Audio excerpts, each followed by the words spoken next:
말씀 보겠습니다. 사사기 6장 25절에서 32절 말씀입니다. 사사기 6장 25절에서 32절까지의 말씀입니다. 제가 봉독해 올리겠습니다. 그날 밤에 여호와께서 기드온에게 이르시되 내 아버지에게 있는 수소 곧 7년 된 둘째 수소를 끌어오고 내 아버지에게 있는 바알의 제단을 헐며 그 곁에 아세라상을 찍고 또 이 산성 꼭대기에 내 하나님 여호와를 위하여 규례대로 한 제단을 쌓고 그 둘째 수소를 잡아 내가 찍은 아세라 나무로 번제를 드릴지니라 하시니라. 이에 기드온이 종 10사람을 데리고 여호와께서 그에게 말씀하신 대로 행하되 그의 아버지의 가문과 그 성읍 사람들을 두려워함으로 이 일을 감히 낮에 행하지 못하고 밤에 행하니라.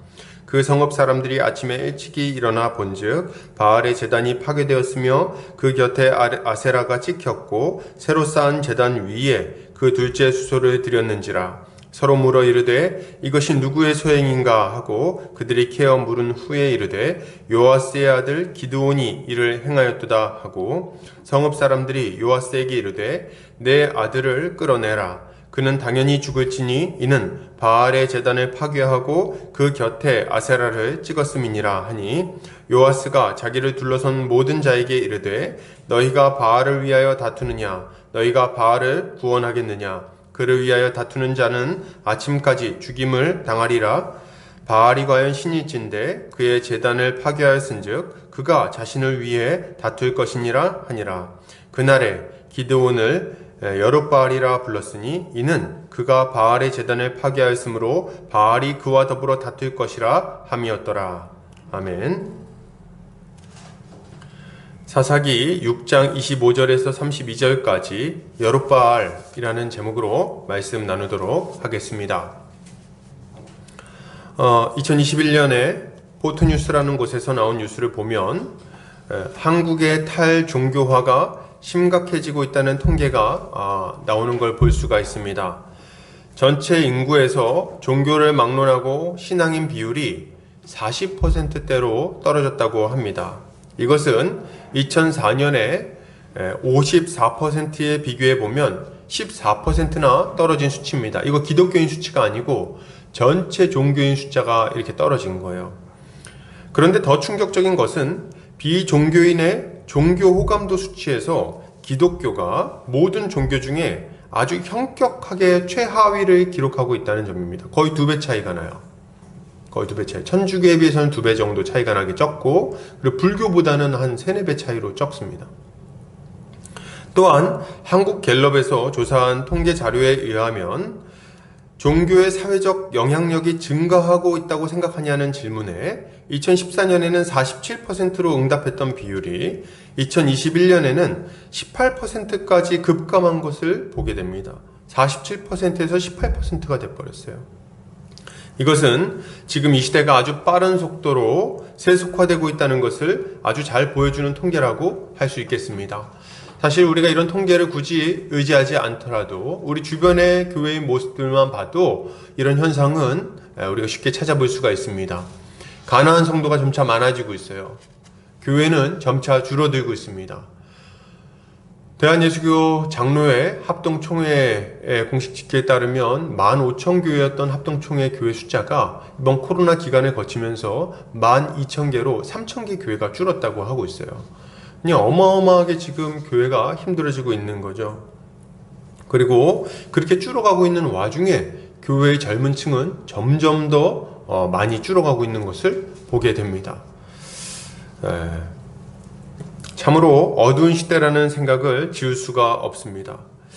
이 어두운 시대에 우리는 그러면 어떻게 해야 할까요? 어떤 일들을 감당해야 될까요? 우리가 해야 될 일은 굉장히 명확한 거예요. 우리가 해야 될 일은 뭡니까?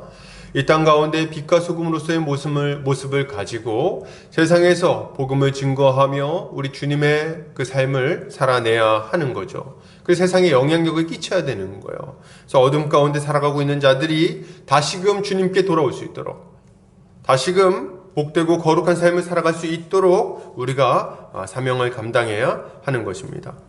하나님 나라 복음, 십자가 복음을 들고 이 어두운 시대 속에서 영적 전투를 벌여나가야 한다는 거예요. 이것이야말로 이 어두운 시대를 살아가는 하나님의 백성들에게 주어진 사명이라고 할 수 있겠습니다. 그러면 여러분, 우리가 이 어두운 시대에 이 사명을 감당하기 위해 필요한 건 뭘까요? 가장 먼저 우리가 준비해야 될 건 뭐겠습니까? 바로 우리 자신과 교회를 거룩하게 세우는 일일 거예요. 여러분, 우리가 세상에서 어떤 일들을 감당할 것인가, 믿지 않는 자들에게 어떻게 복음을 전파할 것인가, 이거에 대해서 고민하기 전에 먼저 고민할 것이 있는데, 그게 뭐냐면 어떻게 우리 자신이 하나님의 백성답게 세워질 것인가, 이걸 먼저 고민해야 되겠습니다. 우리 옛말에 수신제가 치국평천하라는 말이 있어요. 수신제가 치국평천하. 무슨 말입니까? 먼저 몸을 닦고 집안을 가지런하게 하며 이후에 나라를 다스리고 천하를 평화롭게 한다는 말이에요. 그런 의미를 가진 말입니다. 이것은 우리가 무엇인가 큰 이상을 가지고 일을 시작하기 전에 먼저 해야 할 일이 무엇인지를 아주 잘 보여주고 있어요. 아주 잘 교훈하는 말이라고 저는 생각합니다. 이것을 생각할 때 오늘 본문은 우리에게 아주 중요한 교훈을 주고 있다고 말할 수 있겠습니다. 오늘 본문을 통해서 교회가 건강하게 세워지기 위해 혹은 세상에서 영향력을 발휘하기 위해 가장 먼저 힘쓸 일이 무엇인지, 그리고 이 일을 어떻게 감당할 것인지, 그리고 그 결과는 어떻게 나타날 것인지에 대해서 함께 살펴보도록 하겠습니다. 오늘 본문 굉장히 재밌는 본문입니다. 제가 재밌다고 생각을 했어요. 참 재밌는 본문이다 이렇게 생각을 했는데 같이 재밌었으면 좋겠습니다. 오늘 하나님은 기드온에게 중요한 명령을 내리십니다. 우리 지난 시간에 살펴봤던 내용은 지난 시간에 우리가 다뤘던 내용은 다 기억하시죠? 여호와의 사자가 나타나서 기드온에게 사명을 주고, 그리고 나서 기드온이 증거를 보여달라고 하니까 이제 뭡니까?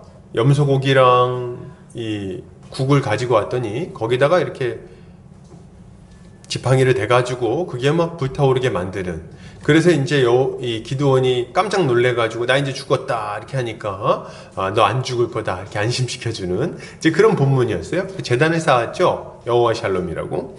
그리고 나서 그날 밤에 이제 기드온에게 하나님께서 말씀하시는 겁니다. 25절.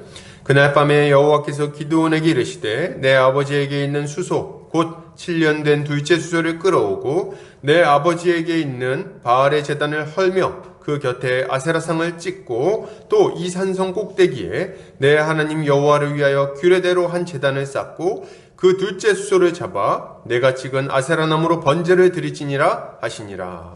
아멘. 하나님은 기드온에게 그의 아버지가 키우는 수소를 끌어오라고 말씀하십니다. 그리고 그 아버지 집에 있는 바알의 제단을 헐어버리고 아세라상을 찍어서 없애버리라고 말하고 있어요. 그리고 산성 꼭대기에 하나님을 위한 제단을 율법의 규례대로 쌓은 이후에 그 나무 우상, 이 아세라상에 찍어냈으니까 이제 나무가 쪼가리가 남을 거 아닙니까? 그걸 땔감으로 삼아서 잡은 수소를 번제로 드리라고 이제 명령을 하시는 거예요. 하나님의 명령을 보면 우리가 주목해서 볼 것이 한 3가지 정도가 보입니다. 이걸 우리가 좀 살펴봤으면 좋겠는데요. 첫 번째는 바로 아버지 집에 있는 바알의 제단을 헐고 아세라상을 찍어서 불태워 버리라는 명령을 하고 있다는 겁니다. 바알의 제단이 어디 있었어요? 아버지 집에 있었다고 말합니다. 아버지 집에 있었다. 이것은 그들의 삶의 중심에 하나님이 아닌 누가 자리하고 있다는 걸 보여줍니까? 하나님이 아니라 바알이 자리 잡고 있다는 것, 우상이 자리 잡고 있다는 것을 보여주고 있는 표현입니다. 그들의 아버지 집에, 그 집안 한가운데에 그들이 오며 가며 볼 수 있는 그 자리에 뭐가 있었다고요? 우상이 있었어요. 거기에 바알이 있었습니다. 그러니 그 영향을 받고 살아가지 않을 수 있습니까? 그 바알의 가치관대로 살아가지 않을 수 있습니까? 그 가슴 중심에 바알이 자리 잡고 있는데 바알에게 순종하지 않고 살아가는 것이 가능하겠냐는 거예요. 가능하지 않죠. 그래서 하나님은 이 우상을 찍어버리라고 말씀하시는 겁니다. 하나님은 기드온을 들어서 큰 용사로 사용하시기 전에, 그에게 사명을 감당하라고 말씀하시기 전에 가장 먼저 그 중심에 자리 잡고 있는 우상을 찍어서 내버리기를 원하고 계신 거예요. 미디안과의 전쟁 전에 먼저 우상과의 전쟁이 선행돼야 된다는 것을 분명하게 말씀하고 계신 겁니다. 이걸 우리가 알아야 되는 거예요. 하나님은 기드온의 중심에 자리 잡고 있는 우상을 부수시고 오직 하나님만이 그 중심에 자리 잡기를 바라고 계신 겁니다. 여러분, 우리가 영적 전쟁을 수행하려고 할 때 하나님은 먼저 우리 자신이 죄에서부터 완전히 떠나기를 바라십니다. 우리 중심에 자리 잡고 있는 이 악한 우상, 탐욕, 온갖 종류의 죄악들, 죄된 습관, 이것에서 벗어나는 것을 먼저 바라신다는 거예요. 그걸 우리 중심에 놔둔 상태에서는 절대로 우리 주님이 맡기신 사명을 감당할 수가 없습니다. 이걸 먼저 찍어내버려야 되는 거예요. 그래서 항상 위대한 부흥의 역사에는 철저한 회개가 선행되는 것을 보게 됩니다. 7세기, 8세기 영미 대부흥운동, 대각성운동 때도 그러했고 1907년 평양 대부흥운동 때도 마찬가지였습니다. 하나님이 큰 부흥을 일으키시기 전에 가장 먼저 일으키시는 일은 큰 회개였어요. 하나님 앞에 자신들의 죄인됨을 보고 자신들의 그 완악함을 직시하고 그 가운데 고통스러워하면서 몸부림치는 일들이 선행했습니다. 그리고 그 고통 가운데 하나님께 부르짖으면 우리 주님은 그들에게 응답하시는 거예요.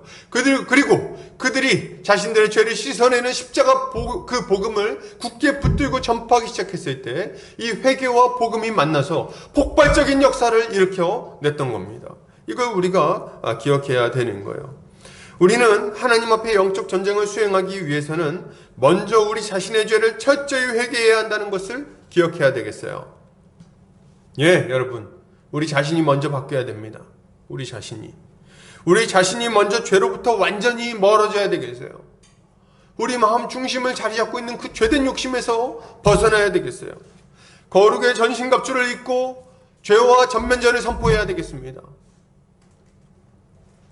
이것이 없이는 절대로 하나님의 얼굴을 볼 수가 없는 거예요. 하나님의 영광을 볼 수 없을 겁니다. 그 영광, 그 능력을 기대할 수 없어요. 하나님의 능력과 하나님의 역사를 맛볼 수 없다는 거예요. 너무 많은 사람들이 여러분, 자신의 죄된 습관, 오래된 우상, 우리의 중심에 자리 잡고 있는, 우리의 아버지 집 중심에 자리 잡고 있는 그 죄된 우상을 부숴서 없앨 생각을 하지를 않습니다.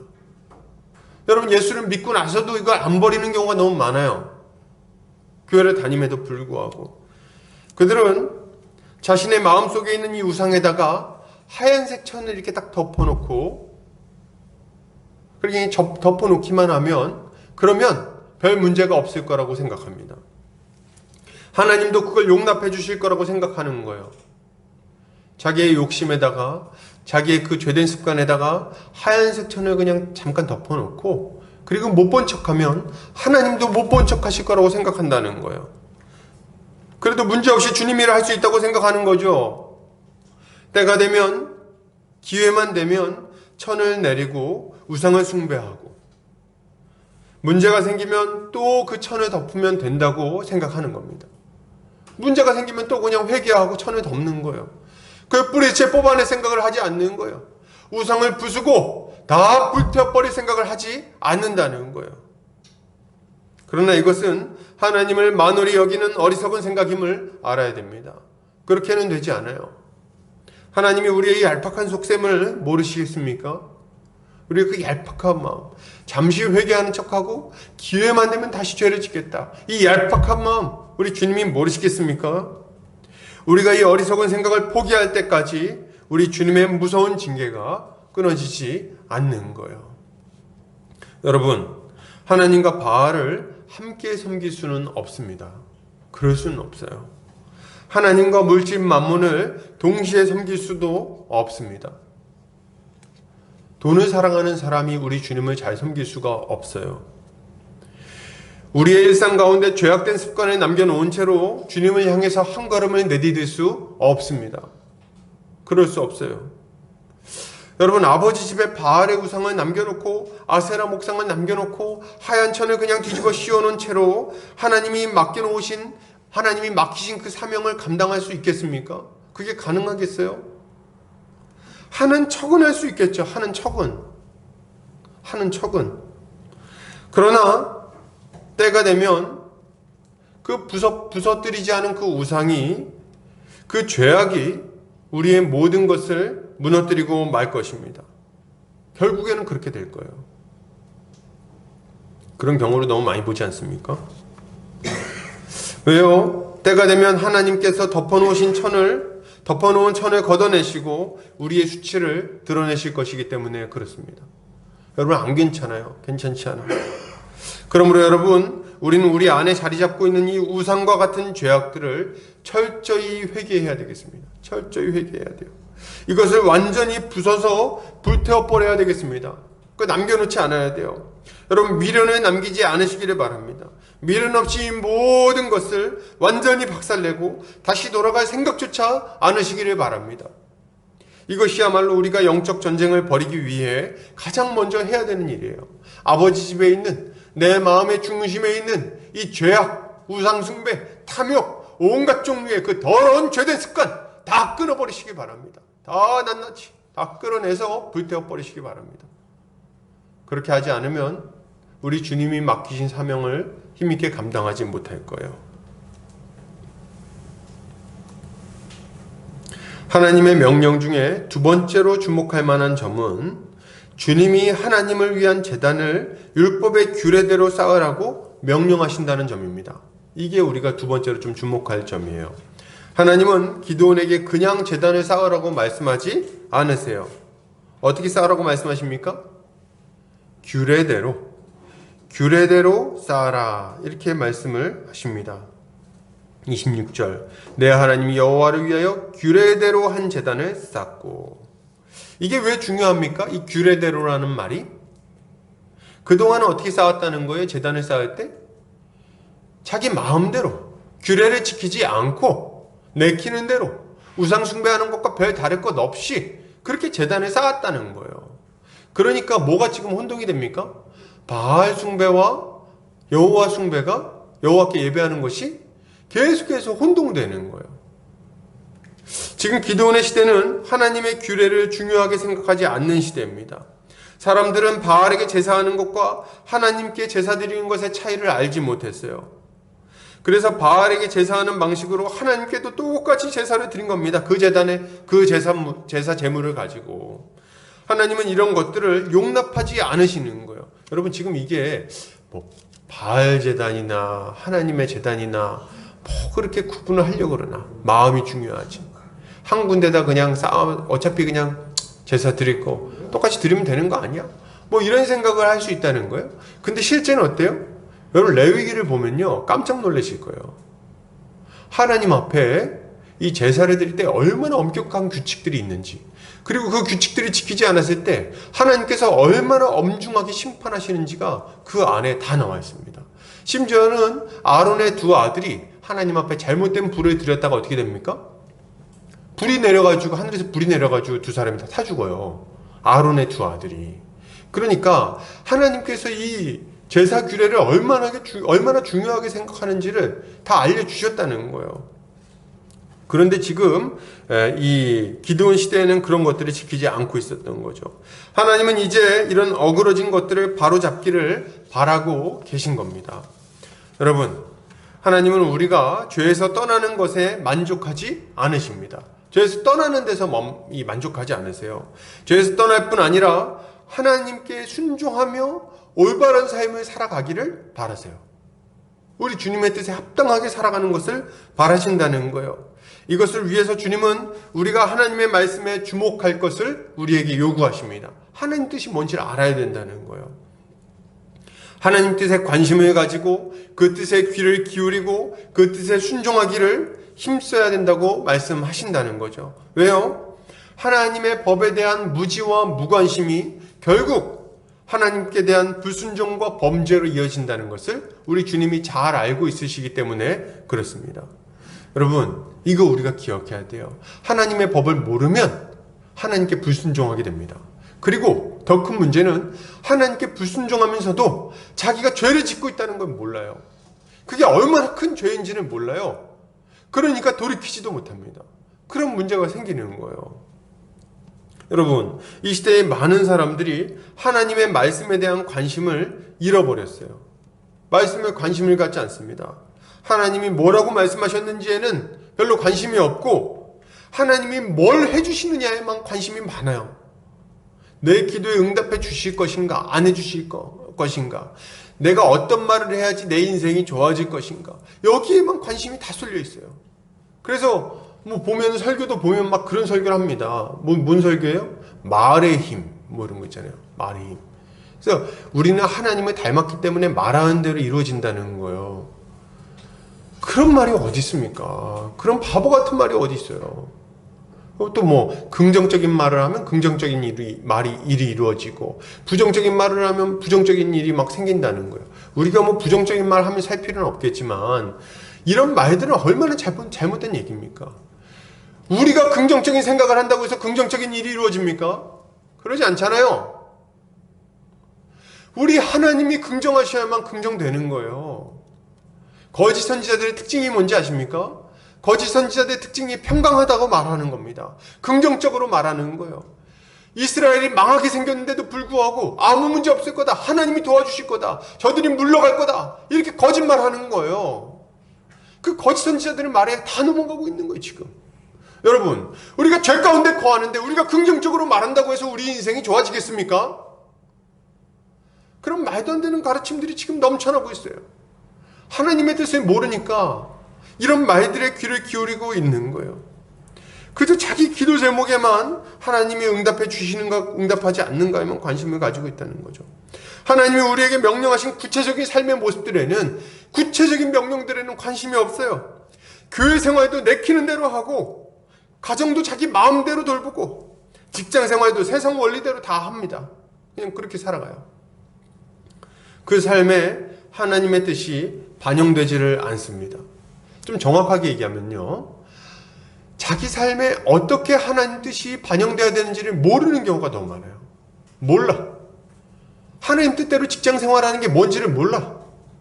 하나님 뜻대로 가정을 세우는 게 뭔지를 몰라. 하나님 뜻대로 교우 관계를 하는 것이 뭔지를 모른다는 거예요. 돈을 어떻게 써야 되는지도 모르고, 사람을 어떻게 만나야 되는지, 언어 습관을 어떻게 해야 되는지, 자녀를 어떻게 돌봐야 되는지, 부모를 어떻게 대해야 되는지를 모른다 이거지. 모르니까 자기 마음대로 하는 거예요.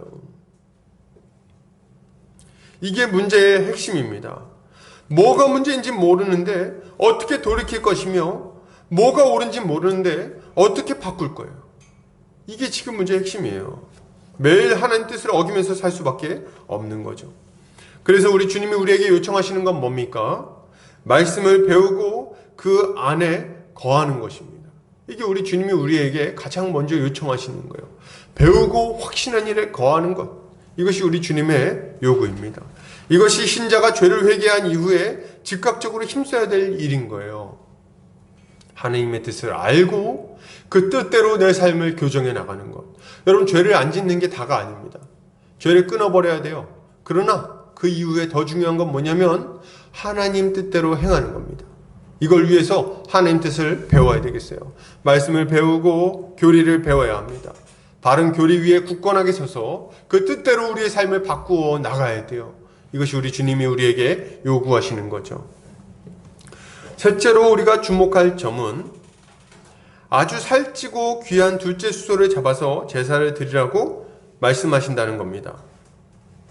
그리고 그가 찍은 아세라 나무로 번제를 드리라고 명령하신다는 거죠. 이게 굉장히 좀 독특한 지점이죠. 제사는 죄인의 죄를 속하여 하나님의 진노를 누그러뜨리기 위해 한 생명을 드리는 행위라고 할 수 있습니다. 물론 정식으로 제사를 드리기 위해서는 성막에서 제사장을 통해서 제사를 드려야 돼요. 이게 정식입니다. 그런데 지금은 그럴 수 있는 상황이 아니었어요. 기드온 시대는 그럴 만한 상황이 아니었습니다. 그래서 이제 기드온에게 하나님이 직접 명령하심으로 제사를 드리는 거죠. 이때 우리가 좀 특징적이라고 생각할 만한 부분은 부숴버린 아세라 나무를 땔감으로 써서 제사를 드리라고 말씀하신다는 거예요. 이건 어떤 의미가 있습니까? 하나님의 진노를 촉발시킨 우상 숭배를 두 번 다시는 반복하지 말라는 엄중한 경고의 의미를 담고 있는 거예요. 그 우상의 무력함을 다 드러내고, 그리고 하나님 앞에 다시는 그 죄를 범하지 말라고 경고하고 있는 거죠. 여러분, 참된 회개는 뭡니까? 참된 회개는 죄를 통회하며 예수 그리스도의 십자가를 의지하는 것이라고 할 수 있습니다. 예수 십자가를 의지해야 돼요. 기드온이 우상을 부수는 것만으로는 충분하지 않습니다. 하나님의 진노가 그냥 그렇게 없어지지 않아요. 하나님의 진노는 어떻게 없어집니까? 규례대로 하나님 앞에 제사를 드릴 때 그때 하나님의 진노가 누그러지는 거예요. 왜 그 진노가 누그러집니까? 하나님의 진노가 한 생명이 드려지는 것 통해서 집행되기 때문에 그렇습니다. 형벌이 집행되는 거예요. 죄인이 죽어야 하는데 그 제물이 대신 죽음으로 인해서 하나님의 진노는 누그러지게 되는 겁니다. 이거는 뭘 보여줍니까? 우리 주님의 대속적 죽음을 우리에게 확실하게 보여주고 있는 거예요. 우리는 우리의 무가치함을 하나님 앞에 인정하고 예수 그리스도의 대속적 죽음을 의지하며 하나님의 용서를 구해야 돼요. 이것이 참된 회개의 모습입니다. 이때 우리가 가져야 될 마땅한 마음은 뭡니까? 시편 기자는 이렇게 말하죠. 시편 51편 17절입니다. 하나님께서 구하시는 제사는 상한 심령이라 하나님이여 상하고 통회하는 마음을 주께서 멸시하지 아니하시리이다. 예, 우리의 죄를 통회 자복하며 예수 그리스도의 십자가를 붙드는 겁니다. 예수님께서 그 십자가 보혈의 능력으로 우리의 이 더러운 죄를 깨끗하게 씻어주시기를 구해야 된다는 거예요. 이게 너무 중요해요. 잠깐만요. 굉장히 중요한 지점 한 가지 말씀드릴 텐데, 우리가 통회 자복하는 것보다 더 중요한 게 뭐냐면 예수님의 십자가를 의지하는 거예요. 예수님께서 우리를 대신해서 죽으셨다는 것을 굳게 붙드는 겁니다. 그게 더 중요해요. 예수님의 십자가 공로를 의지하는 게 중요하다 이거예요. 그걸 안 하면은 우리가 아무리 잘못했다고 빌어도 소용이 없습니다. 우리는 이 예수 그리스도의 십자가를 의지하여 주님 앞에 죄를 고백해야 돼요. 예수 그리스도의 보혈로 우리의 죄를 씻어야 합니다. 십자가의 은혜를 붙들고 죄를 떨쳐버려야 되겠어요. 죄를 떨쳐버려야 돼. 정말 흠없는 어린 양이신 예수 그리스도, 여기로 치자면은 그 아주 살찌고 흠없는 둘째 수소 같은 예수 그리스도, 그분을 의지해야 돼요. 그분이 우리 대신 죽었다는 것을 의지해야 됩니다. 그걸 보고 붙들고 감사하며 주님 앞에 우리 죄를 자복해야 되겠어요. 이렇게 하는 것이 참된 회개라고 말할 수 있는 거죠. 이것이야말로 사람이 죄를 용서받고 다시금 힘있게 영적 전쟁을 싸우게 만드는 원동력이 되는 거예요. 이것을 기억하고 십자가를 의지하여 이전의 죄를 완전히 떨쳐버리는, 우리 주님의 말씀에 순복하는 삶을 살아가는 성도님들 되시기를 주의 이름으로 축복합니다. 여러분, 이게 우리가 첫 번째로 애써야 되는 내용이에요. 죄를 회개해야 된다. 우리의 삶에 만연해 있는, 우리 삶의 중심에 자리 잡고 있는 죄를 회개해야 된다. 이것이 우리가 힘써야 되는 일입니다. 계속해서 보겠습니다. 하나님의 명령을 들은 기드온은 그래서 어떻게 반응합니까? 그 말씀에 순종하죠. 27절, 이에 기드온이 종 10사람을 데리고 여호와께서 그에게 말씀하신 대로 행하되 그의 아버지의 가문과 그 성읍 사람들을 두려워함으로 이 일을 감히 낮에 행하지 못하고 밤에 행하니라. 기드온은 종 10사람을 데리고 그들과 함께 우상을 부수러 출발합니다. 그런데 재밌는 것은 이제 하긴 했는데 이 일을 언제 했어요? 한밤중에 이제 이 일을 했다 이렇게 말합니다. 기드온은 하나님의 명령에 순종해야겠다고 마음 먹었습니다. 당장 눈앞에서 막 불이 일어나가지고 재물을 불태워버리고 막 그런 걸 봤으니까 안 순종할 수는 없었겠죠. 그래가지고 이제 하인들을 불러 모아가지고 이제 이 일을 하는 거예요. 그런데 막상 우상을 부수려고 하니까 이게 너무 무서운 거예요. 너무 두렵다. 왜 두렵습니까? 자기가 우상을 부수겠다고 딱 나서면 아버지의 가문과 그 성읍 사람들이 가만히 있을 것 같지 않았던 거죠. 가만히 있을 것 같지 않았어요. 돌에 맞아 죽을지도 모를 상황입니다. 돌에 맞아 죽을지도 모르는 상황이에요. 사실 당시 사람들은 자신들이 섬기는 신에 의해서 농사가 잘 되고 못 되고가 결정될 뿐 아니라 적군의 침입 여부와 전쟁의 승리 여부가 다 달려있다고 생각했어요. 그죠? 우상에게 그게 다 달려있다고 생각했거든요. 그러니까 그걸 부순다는 것은 정말 상상도 못할 범죄였습니다. 상상도 못할 범죄예요. 우상의 제단을 부수는 것은 단순히 귀한 물건 하나 부수는 일이 아니라 가나안의 종교와 문화, 그들의 세계관 전체를 부정하고 부수는 행위였던 거예요. 그러니까 우리나라로 치자면 여러분, 예를 들면 이런 거죠. 우리나라의 유교 문화가 굉장히 깊이 조선시대부터 자리 잡지 않았습니까? 그 제사를 조선시대부터 드렸어요. 근데 왜 제사를 드렸냐니까, 고려는, 조선시대 전에 고려는 불교 문화에 그 뿌리를 두고 있었습니다. 그래서 중들이 막 국가의 대수사를 좌지우지하고 막 그랬어요. 근데 조선으로 이제 나라를 바꾸는데 그 문화를 뿌리째 바꾸고 싶었던 거예요. 그래서 뭘 들여오냐니까 유교를 들여옵니다. 그래가지고 그때부터 이제 제사 드리고 뭐 이런 일들이 조상을 숭배하고 이런 것들이 이제 들어오게 된 거예요. 근데 우리나라에 종교가 들어오면 우리나라에 들어온 종교는 대부분 샤머니즘에 먹혀버립니다. 샤머니즘에. 그래가지고 무속신앙과 결합된 이상한 형태를 취하게 돼요. 불교도 그랬고요. 유교도 그랬어요. 어떤 현대 종교학자의 말에 의하면 기독교도 그렇다 이렇게 얘기를 하고 있습니다. 그 정도로 이 샤머니즘 힘이 굉장히 강력합니다. 근데 이제 유교가 들어와가지고 샤머니즘하고 결합되는 바람에 굉장히 이상한 형태의 신앙이 자리 잡게 됐어요. 그게 뭘까요? 제사를 잘 드리면 조상 귀신이 잘 돌봐서 복을 줄 것이고, 그리고 제사를 잘못 드리면 어떻게 됩니까? 그럼 조상신이 이상한 짓을 해가지고 이제 집안이 망하고 뭐 이런 것들. 여기에다가 뭐가 좀 결합됩니까? 풍수지리설 뭐 이런 것들이 다 결합이 돼요. 그래가지고 이제 조상묘를 이상한 데다 쓰면은 이제 아주 고생한다. 제가 어렸을 때 유행하던 이 여름에 막 많이 듣던 그 괴담, 뭐 귀신 이야기 이런 거 보면 뭐가 있었냐면 이런 종류의 이야기가 많았어요. 어느 택시기사 아저씨가 운전을 해가지고 가고 있었는데 할아버지가 밤중에 나 좀 태워줘 해가지고 이제 할아버지를 태워가지고 이제 길을 가죠. 또 어떤 집에 도착했어요. 그때 할아버지가 잠깐 있으면 내가 들어가서 택시비 가져다 주겠어. 들어갔는데 안 나오는 거예요. 그래서 왜 안 나오시나 해가지고 집 초인종 문을 열어봤더니 어떤 아주머니가 나오죠. 그래서 봤더니 이제 뭐예요? 여기 할아버지가 안 사시는데요. 그때 할아버지 인상착의를 얘기했더니 자기 아버지였다. 근데 돌아가셨더라. 제삿날이었어. 이제 뭐 그런 거 있잖아요. 그런 종류의 괴담이 너무 많아요. 그 심지어는 뭐 이런 거 있잖아요. 꿈마다 보니까 막 갑자기 할아버지가 나타나서 구렁이가 내 몸을 휘감고 있어. 뭐 이렇게. 그래가지고 이제 나중에 가서 봤더니 이제 무덤을 파봤더니 나무 뿌리가 막 그냥 이렇게 이렇게 감고 있었다는 둥. 이런 이야기들이 굉장히 강력한 힘을 가지고 이 사회를 지배하고 있습니다. 현재도. 그러니까 어때요? 그러니까 그 문화 속에 살고 있는 사람들에게, 그 수백 년 된 문화 속에 살고 있는 사람들에게 이거 안 하겠다고 말하면 어떻게 되겠습니까?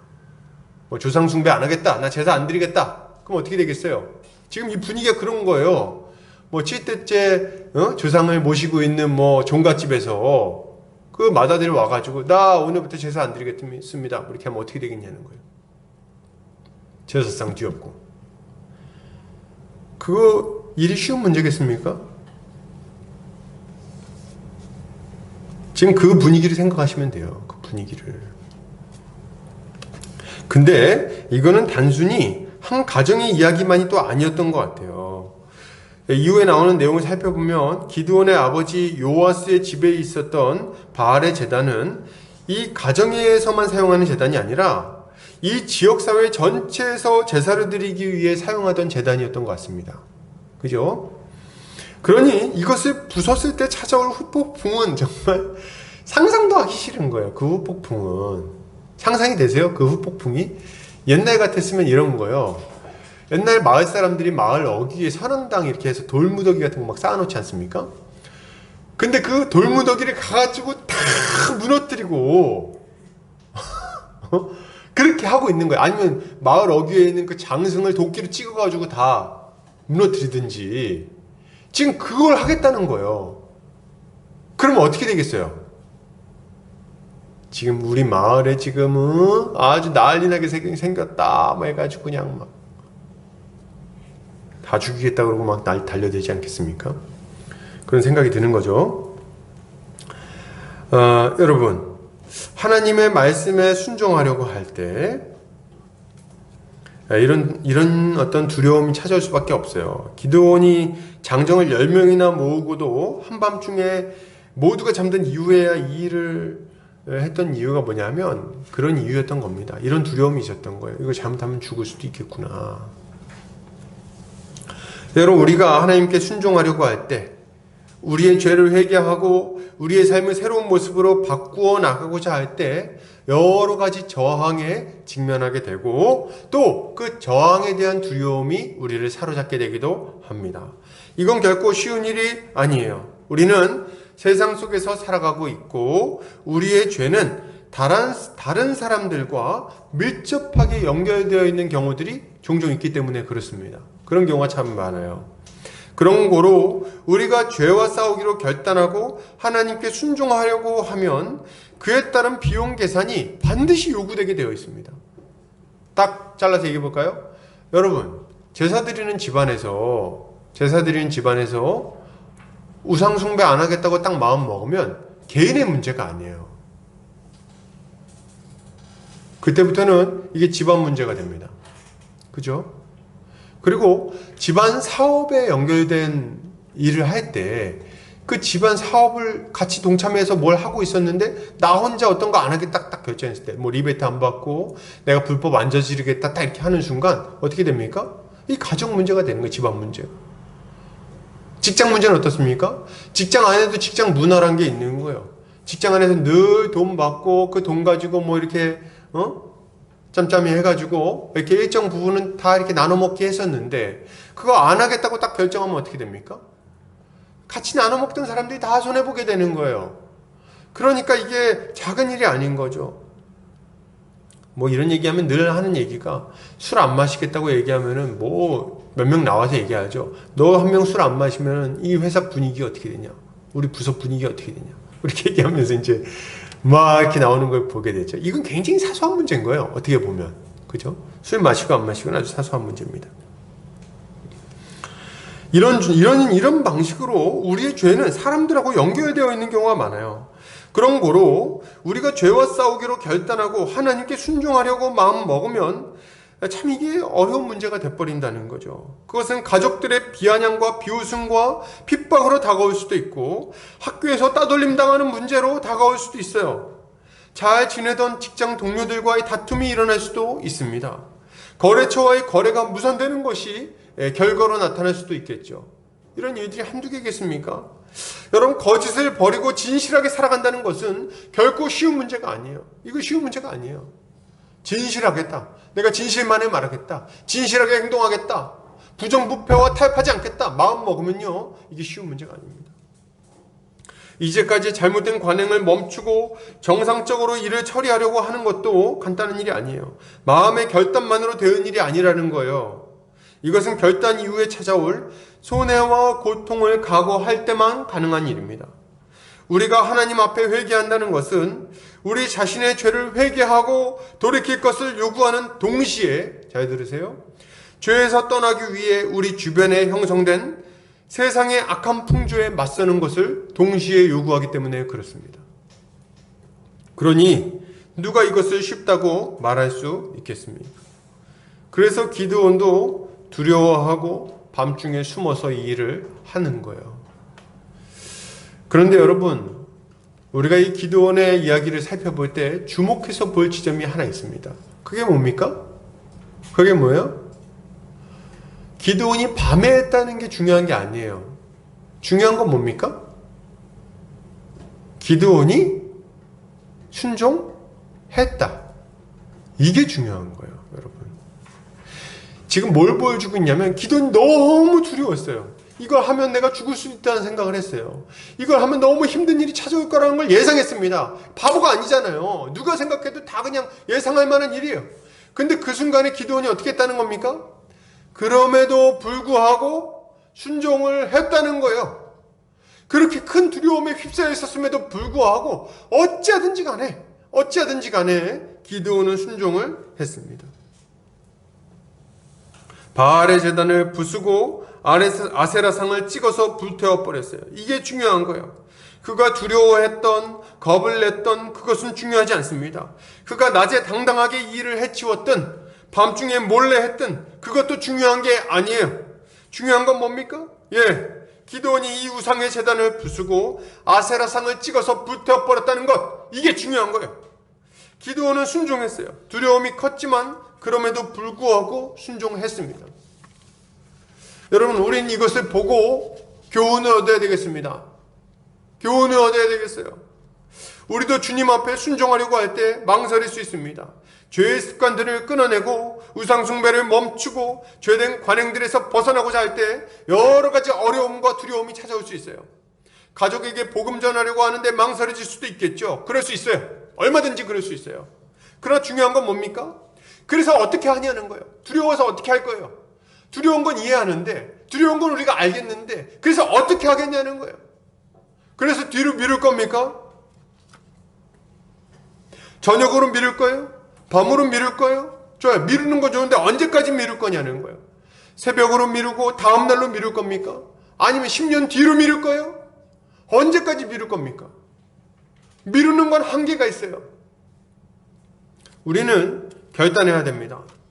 기드온이 결단하고 순종했던 것처럼 우리도 어느 순간인가는 결단해야 되는 거예요. 그것이 담대한 모습이 아닐지라도 어찌하든지 간에 주님께 순종해야 되는 겁니다. 이것이 우리가 가져야 될 마땅한 모습인 거예요. 미루는 건 이해해요. 그러나 결단해야 됩니다. 어느 순간인가는 결단하고 확실하게 우리 주님 앞에 순종해야 하는 거죠. 그러면 우리가 이렇게 순종하기 위해서 필요한 건 뭘까요? 저도 이렇게 몇 가지 어려운 일들을 좀 결단하고 했던 기억들이 있는데 참 쉬운 일이 아니었어요. 저한테도. 근데 이거 결단할 때 혼자서 결단하고 뭔가를 하는 건 참 어려운 일입니다. 이게 진짜 어려운 일이에요. 그래서 오늘 기드온을 좀 주목할 필요가 있어요. 기드온이 그래서 어떻게 합니까? 이 문제를 해결하려고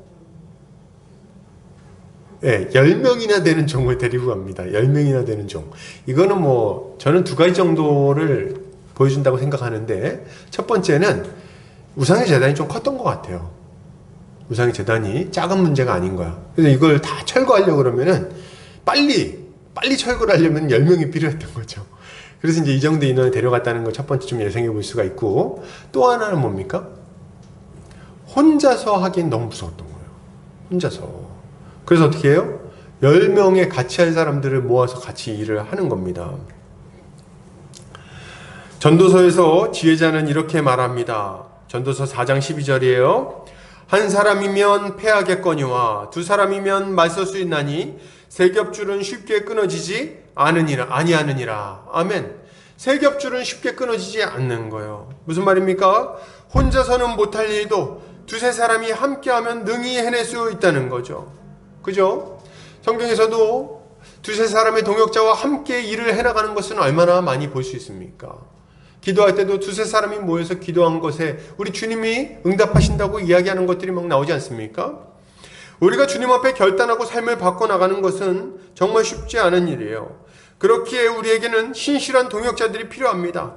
같이 모여서 기도하고 또 같이 울어주고 말이죠.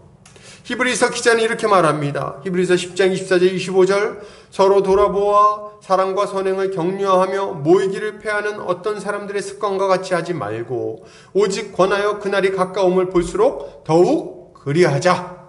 아멘. 우리는 서로 돌아보고 사랑과 선행을 격려할 신실한 동역자가 너무도 필요합니다. 같이 울어주고 격려해주고 괜찮다고 말해주고 다시 한번 해보자고 얘기하고 우리가 계속해서 죄에 머무지 않도록 우리를 불꽃 같은 눈으로 쳐다봐줄 그런 동역자가 필요하다는 거예요. 함께 이 일을 해나갈 동역자들. 누굽니까? 우리의 형제 자매들, 교회가 필요한 거예요. 교회의 형제자매들이 우리에게 이러한 자들입니다. 형제자매들과 함께 할 때 우리는 주님의 명령대로 우리 자신의 삶을 돌이켜 힘있게 거룩의 길로 걸어갈 수 있게 되는 거예요. 여러분, 옆에를 한번 보세요. 옆에 있는 형제자매들이 우리의 동역자들입니다. 함께 기도해야 되겠어요. 함께 격려하고 위로하고 이 일을 해나가야 됩니다. 쉽사리 바꾸기는 어렵겠죠. 그러나 그럼에도 불구하고 우리가 함께 한다면, 함께 한 걸음을 내딛는다면 용기를 내서 우리의 삶을 바꿔나갈 수 있을 거예요. 이걸 믿고 함께 이 죄악된 삶에서 벗어나는 우리 주님께 순종하는 성도님들 되시기를 주의 이름으로 축복합니다. 아멘. 자, 그러면 우리가 이렇게 주님께 우리의 죄악된 삶을 회개하고 주님께로 돌이키면, 결단하고 돌이키면 어떤 결과가 찾아오게 될까요? 세상은 우리를 어떻게 보게 될까요? 이거 우리가 좀 마지막으로 좀 주목해서 봤으면 좋겠습니다. 계속해서 보겠습니다. 다음날 그 성읍 사람들이 아침에 일찍이 일어나서 바알의 제단이 파괴된 것을 발견합니다. 발견했겠죠? 아마 굉장히 좀 사람들이 많이 오가는 집안이었던 것 같아요. 아침부터 이제 이걸 발견하죠. 아침 일찍부터 아마 바알에게 예배하려고 모인 게 아닌가 이런 생각이 좀 들어요. 근데 보니까 어때요? 제단은 파괴되고 와 보니까 예배 드리러 오니까 막 그냥 다 박살나 있는 거야. 제단은 파괴됐고 그 옆에 있었던 아세라상은 찍혀서 없어져 버렸고 새로 쌓은 제단 위에 요아스의 둘째 수소를 드린 거를 발견한 거예요. 근데 저 이거 보면서 저는 생각이 문득 들었던 게, 아니 근데 둘째 수소인지는 어떻게 알았을까? 이게 번제거든요. 번제면 태워서 드렸다는 건데 어떻게 둘째 수소인 줄 알았을까요? 첫째가 아니라 둘째로구나. 어떻게 알았을까요? 뭐 목줄이라도 있었을까요? 목줄 이렇게 개들이 매는 것처럼. 그래서 여기 둘째니까 이제 둘소 이렇게 있었을까요? 이름표 이렇게 해가지고 둘소를 드렸구나 이렇게 알았을까요? 몰라. 아무튼 둘째 수소를 드린 거 알았어요. 그래가지고 이 사람들이 막 난리가 났어요. 누가 그랬어? 누가 지금 둘소를 저기다 드린 거야? 막 난리가 났습니다. 막 물었더니 수문을 했는데 요아스의 아들 기드온이 이 일을 했다는 거를 이들이 알게 된 거예요. 요아스의 아들 기드온이 우상을 다 박살내버리고 선앙당 다 회파하고, 그리고 저기다가 지금 예배당 세운 게 저 요아스 아들이구나 딱 다 알았어. 그래가지고 성읍 사람들이 분노가 가득해가지고 다 요아스에게 몰려갑니다. 한두 명 몰려간 것 같지 않아요. 막 우르르 몰려간 것 같습니다. 기드온을 죽이려고 간 거예요. 죽이려고 갔어요 진짜로.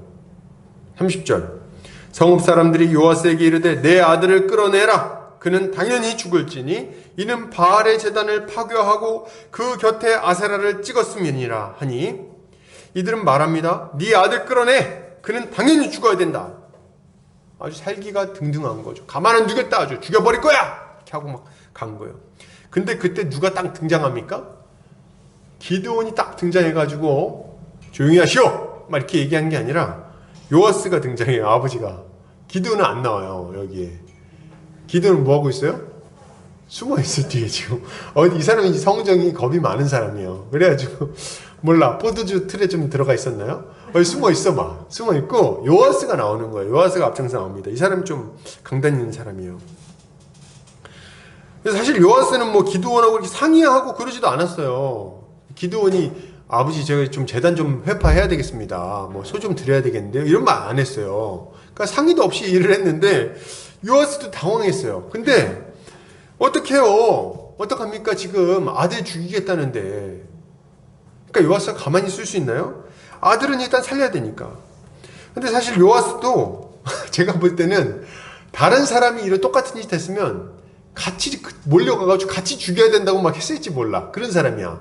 왜냐면 집안에다가 우상 재단 쌓고 막 한 사람이니 오죽합니까? 근데 이제 자기 아들이니까 이게 상황이 달라진 거예요. 자기 아들이니까.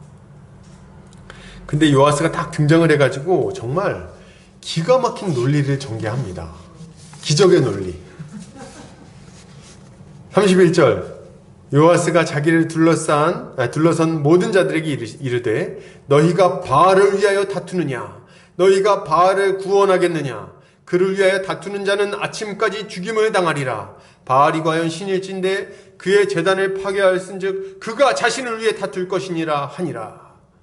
요아스가 말합니다. 야, 너희들 지금 바알을 위해서 싸우려고 나왔어? 너희들이 바알 구원하려고? 야, 지금 만약 바알 때문에 덤비면 다 죽을 줄 알아. 들어와. 아주 가만두지 않을 거야. 그리고 바알이 신이야? 그러면은 자기 제단 부셨으니까 직접 나와서 싸우라 그래. 지금 이렇게 얘기하는 거예요. 진짜 너무 멋있습니다. 이렇게 멋지게 얘기합니까? 이게 얼마나 환상적인 논리예요. 원래 신은 그 백성을 지키고 보호하는 자입니다. 그죠? 자기 백성을 위해서 싸우고 승리를 주는 존재라는 거예요.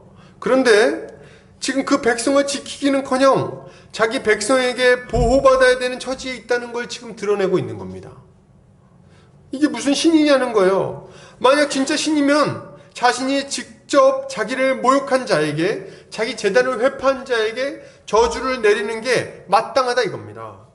지금 요아스는 바알의 무력함과 무능함을 아주 선명하게 드러내서 비웃고 있는 거죠. 지금 그렇게 얘기를 하고 있는 거예요. 이런 요아스의 말에 사람들은 모두 흩어집니다. 아마 설득력이 있다고 생각했던 것 같아요. 그리고 그날부터 기드온을 뭐라고 부릅니까? 여룻바알이라고 부르기 시작합니다. 여룻바알. 그 뜻이 뭡니까?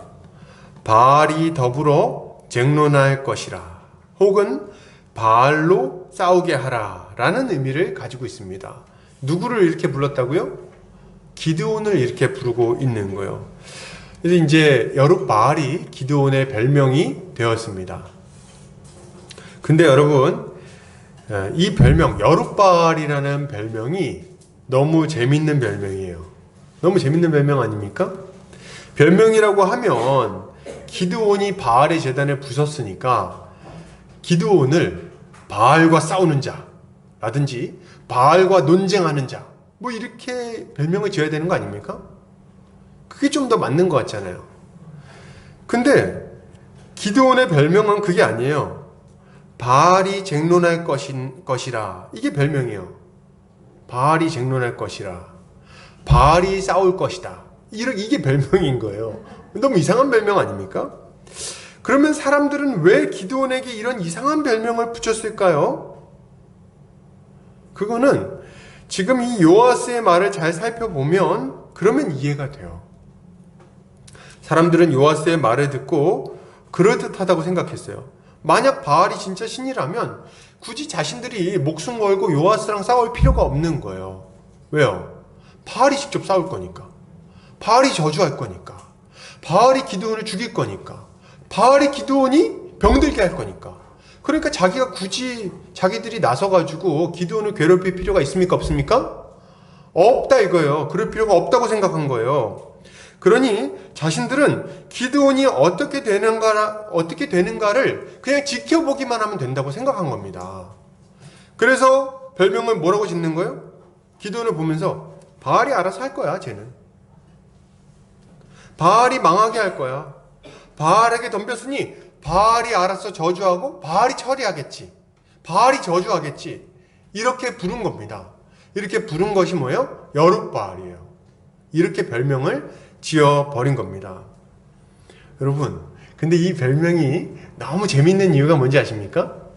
이 별명이 재밌는 이유는 뭐냐면 시간이 지나면 지날수록 뭘 보여줘요? 바알의 무력함과 무능함을 드러내는 별명입니다. 이게 시간이 지나면 지날수록 바알의 무력함과 무능함이 밝히 드러나게 되는 거예요. 뭘 통해서요? 기드온을 통해서. 사람들은 기드온이 병이 될 거라고 기대했어요. 시름시름 앓다가 바알 죄송합니다 이러면서 죽기를 기대했어요. 기드온이 어느 날 갑자기 사고가 나가지고 크게 다칠 걸 기대했습니다. 그 집안이 쫄딱 망하는 걸 기대했어요. 금전적으로 크게 어려움을 당하거나 어느 날 갑자기 미디안 민족이 쳐들어와가지고 기드온의 집안을 짓밟아버릴 것을 기대했다는 거예요. 바알이 저주해가지고 그 집안이 풍지박산 나는 걸 기대했다 이거지. 그런데 기드온의 집안이 망합니까? 안 망합니까? 안 망합니다. 기드온이 병이 듭니까? 안 듭니까? 안 듭니다. 기드온에게 어려움이 생깁니까? 안 생깁니까? 안 생깁니다. 기드온이 망하지 않는다는 거예요. 이건 뭘 보여줍니까? 기드온에게 바알이 역사하길 기대했는데 기드온이 망하지 않고 도리어 잘 되는 것만 보게 되는 거예요. 이걸 통해서 뭘 우리가 알 수 있습니까? 바알이 아무것도 아니고 무력한 자이고 아무 영향이 없는 신인, 가짜 신이라는 게 밝히 드러나게 되는 거예요. 그리고 뭐가 드러납니까?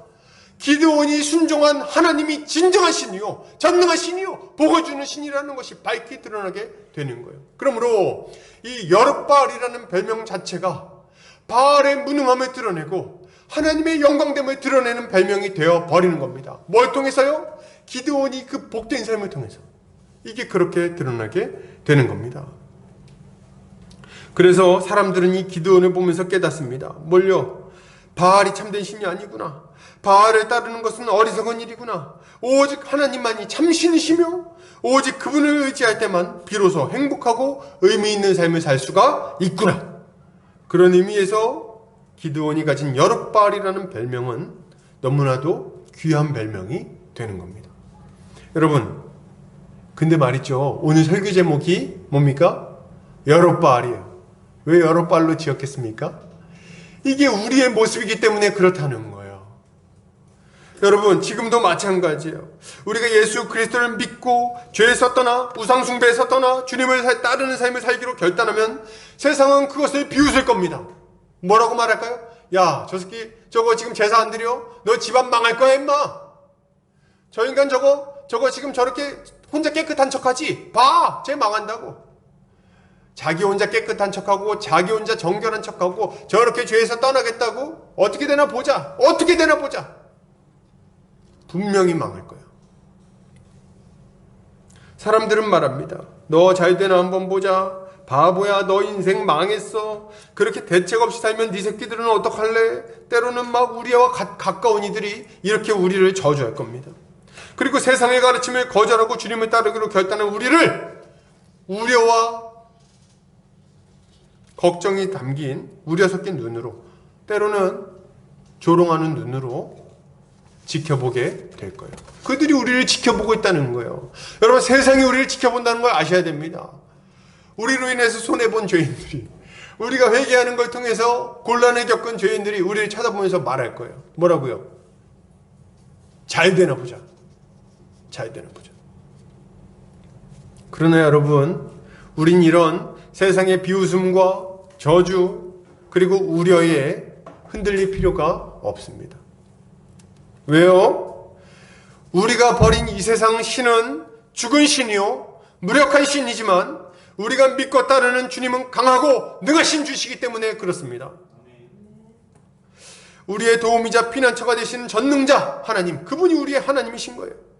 주님은 우리의 인생을 통해서 이 세상의 죄악된 삶이 얼마나 어리석고 무능한 삶인지, 무력한 삶인지를 분명하게 드러내 보이실 거예요. 동시에 뭘 보여주십니까? 우리 주님이 얼마나 복되신 분이신지, 얼마나 능력 있는 분이신지, 얼마나 우리 인생을 변화시키는 분이신지 이걸 확실하게 보여주실 겁니다. 그런 의미에서 모든 신자는 이 세상 신의 무력함과 어리석음을 드러내고 하나님의 영광을 드러냈던 기드온과 같은 자들입니다. 예! 여러분, 우리가 바로 여룻바알이에요. 우리가 여룻바알입니다. 세상은 우리를 보면서 이 세상을 따르는 삶의 무능함, 그 무력함, 그리고 그 어리석음을 깨닫게 될 거예요. 그리고 우리를 통해서 하나님을 따르는 삶이 복되고 가치 있으며 지혜로운 삶임을 깨닫게 될 것입니다. 할렐루야! 우린 이것을 믿고 믿음의 삶을 살아야 할 것입니다. 결론을 드립니다. 여러분, 세상을 두려워하지 말고 죄에서 떠나시기를 바랍니다. 아멘. 주님이 주시는 거룩한 삶을 힘있게 살아가시기를 바랍니다. 그리고 그리스도 안에서 주어지는 충만한 복과 기쁨을 마음껏 누리시기를 바랍니다. 우리가 이렇게 주님이 주시는 은혜 가운데 살아가는 것을 통해 세상은 죄악된 삶의 허망함을 깨닫고 그리스도를 따르는 삶의 복됨을 깨닫게 될 것입니다. 그리고 우리를 여룻바알이라 부르게 되겠죠. 이것을 믿고 주님을 따라 거룩한 삶을 살아가는 성도님들 되시기를 주의 이름으로 축복합니다. 기도하겠습니다.